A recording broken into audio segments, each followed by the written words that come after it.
Olá, amigos. 26 de outubro de 1863. Portanto, há 160 anos exatamente, nascia em Londres o futebol moderno.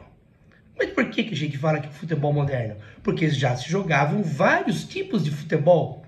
Os futebols diferentes, eles eram praticados conforme a localidade na Inglaterra. Nessa mesma data, portanto, há 160 anos, na Tavern de London, se reuniram os diversos praticantes e uniformizaram as regras.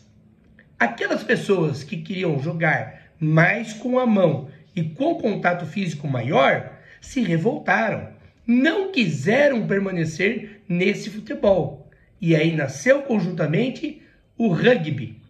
Rugby e futebol nasceram na mesma data. São esportes co-irmãos. Na origem, o futebol tinha 14 regras, reunidos em um livrinho chamado O Jogo Simples, que apenas normatizava o futebol.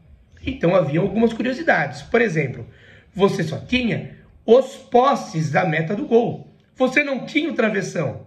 O travessão nasceu somente 2 anos mais tarde, porque era para evitar confusão se um chute a tal altura a bola entrou ou não. As regras sobre faltas eram bem mais simples do que hoje. A regra infração, regra 12, era assim escrita: são proibidas rasteiras, caneladas, cotoveladas, golpear ou segurar a bola com a mão. Acabou! Hoje nós temos páginas e páginas explicando o que são infrações. Um detalhe interessante: não existia o árbitro. O árbitro só surgiu 5 anos depois. Os capitães que ficavam decidindo se foi falta, se foi pênalti ou não. O árbitro, quando surge, fica sentadinho embaixo de um guarda-sol, apitando o jogo, depois que ele entra dentro de campo. Somente em 1978 que ele entra em campo, portanto 15 anos depois. Nós tivemos curiosidades que vão além do nosso imaginário, né? Em 1891, o pênalti passou a não ter barreira. Você acredita que existia barreira no pênalti? Pois é, os jogadores se aglomeravam em cima da linha da grande área. Então você fazia um paredão e o cara dava um chute. Aí, nessa data, 1891, proibiu-se a aglomeração no tiro penal. Um fato interessante para a gente encerrar, porque hoje nós temos tantas modernidades.